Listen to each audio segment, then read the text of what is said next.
What is your biggest dream? For many years, mine has been to sail the Caribbean. In a previous video, I explained how I learned to sail and bought the boat. And now, the time had come. As a newbie sailor with very limited experience, in a small beat-up boat built in the 60s, this adventure would be extremely dangerous. In this video, I share the highs and the lows, and reveal my biggest challenges getting started. I was diving in the deep end, in way over my head. This wasn't gonna be easy.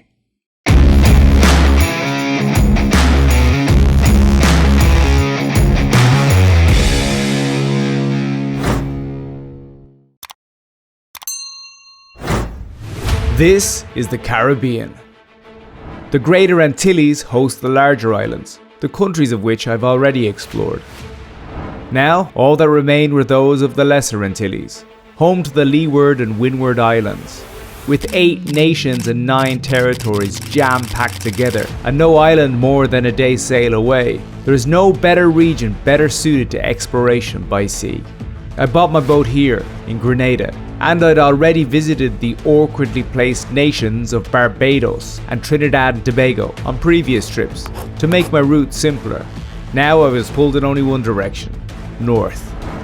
Over the next few months, the plan was to island hop from Grenada all the way to St. Martin in the north, then finally loop back down and get as far south as I could before hurricane season. All I had to do was get started.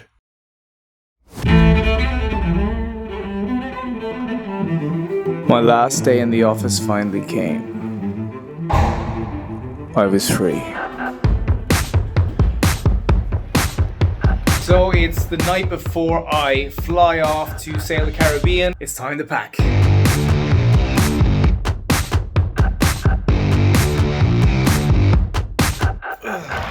All packed. So now I'm gonna hop in the taxi, head to the airport, and hopefully in a few hours I'll be on my boat. The adventure begins. Hey guys, real quick, just wanted to announce that my latest book, My Life as a Mexican Pirate, A True Story, is coming to Audible. It details my crew and I adventures traveling to some of the most dangerous places on the planet. It got to #1 on Amazon for adventure travel, and the reviews speak for themselves, and the prequel is just as wild. So if you're ready for adventure, check out the links below. Now back to the video.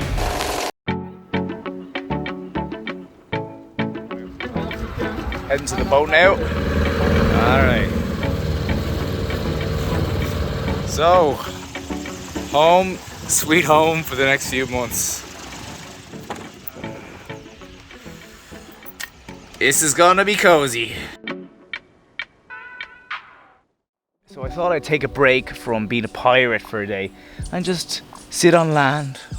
Beautiful land. I miss the land. It's a nice break from just constant wind and ocean and I had originally actually recorded all this footage of me on the boat my first 2 days, but unfortunately, like an idiot, Passmark forgot to turn on the microphone, so you're hearing it now. So I arrived at my boat, a 1969 32-footer Nicholson named Tradewinds. So the first thing I thought to do was clean up and get things organized. As I was going through the boat, I realized I didn't know half of what anything was. So the guy who had the boat before me had sailed it across the Atlantic, so it basically had a hardware store in it. There were so many things in the boat, I had no idea what they were. I felt completely out of my depth. I was starting to rain. It's supposed to be dry season, it's always raining here. The gas didn't work, the water didn't work, the fridge didn't work, the GPS didn't work, most of the lights didn't work. Oh, then of course there was a hole in the dinghy, and the motor didn't work. Then one time, because I didn't have one of the valves open fully on the toilet, it basically exploded a load of feces in my face. That was nice. It was a disaster. Okay, the rain's clear. I'm gonna step back down now. Let's give her a little wipe there. She's good. She's good. Then another major problem I had was there was algae in the old diesel tank. Then I dived down and had a look at the bottom. See how dirty this thing is? It was like a jungle down there. There was like crabs living there, there was snails, there was sea lice, there was little shrimps. And those barnacles, they were like, it took so much force to get them off. It was a whole ecosystem. So basically I was stuck there. It was just like, oh, I don't think I've ever felt so overwhelmed. And I had this huge trip planned and I didn't even know if I could get it out of Hog Island. So all these problems seemed absolutely insurmountable. So that was my first major hurdle to get over, was just get the boat moving, just get it out of there, even just one stop. But at the same time, even though I had all these difficulties, there was some really, really nice moments as well. I remember just the first night I was looking up at the stars and trying to figure out where Polaris was and the different constellations. The stars are just incredibly clear out here, it's amazing. And also where the mooring for the boat is, it's a place called Hog Island. And on this uninhabited island is this tiny little beach bar called Rogers Beach Bar. You can just take your dinghy and go there. It's like a real kind of ramshackle vibe. A load of rastas hanging out, a load of sailors just smoking, drinking. It's real chill. They do barbecue.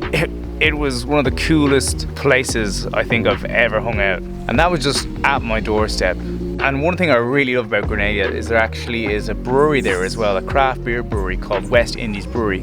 And last time when I was buying the boat, I met the owner there when it was during lockdown, and we ended up going on a bit of a session.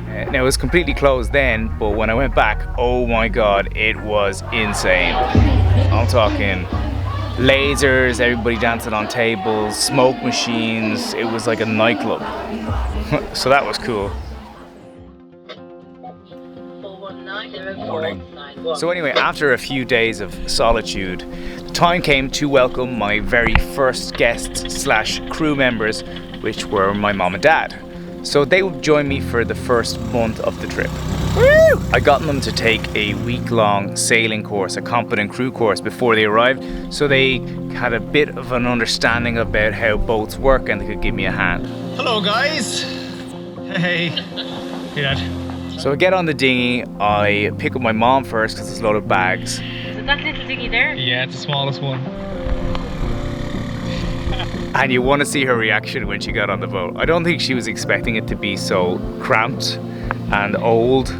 So first impressions, Mom's a bit small, eh? Her face when she saw the bathroom was absolute classic. There's no door. There is, this slides across, look. You see? Oh. Slides across, and you got one here. Living the dream. So I've had a lot of adventures with my parents. We took the Trans-Siberian Railway with them from Moscow. We went through Mongolia. It was absolutely incredible. And then also they joined me to Gambia and Senegal in Africa. But this for sure would be their biggest adventure of their life, hands down. I mean, sailing across the Caribbean on your own boat, you can't get more adventurous than that. First guest of the trip. Cheers, guys. You never water for Crystal? Cheers. After a much needed morale boost, things started to get back on track. Just here at the custom office, sorting out all the stuff for my boat, getting everything transferred over to my name and paying up my cruising permits. Exciting stuff. So after a bit of tinkering around, I managed to get everything working. We spent about a week trying to just get the boat ready. My dad really helped me out, so did my mom. They were just great. Eventually got the gas working, eventually got the water working, got a guy out to fix the fridge. Then we went looking for a manual bilge pump. Pumping that old diesel from the tank was a nightmare. Just trying to get the hose down took us 50 tries. Super fun, isn't it, Dad? Super duper fun. Yes. Anyway, we're getting there. Yeah, we're getting there. Thought we got everything working. We turned on the engine. I get my dad to loosen the mooring. I revving up the engine and I said, "Do you feel any force?" And he's like, "No." And we started to drift back towards land. We would have been shipwrecked if we just kept the drift. And then I dived down and I realized the propeller's not moving. This cable was the cause of all our problems. So this moves a little lever down there, which puts the engine into gear. It's constantly in neutral. So yeah, there was a lot of challenges. Eventually anyway, we got it working. So then we just took it for a little tour around the bay and moored back. And that was our first kind of tester. We were finally ready to get moving. In the next episode, things intensify as we hit the Atlantic. Please like this video and subscribe for more.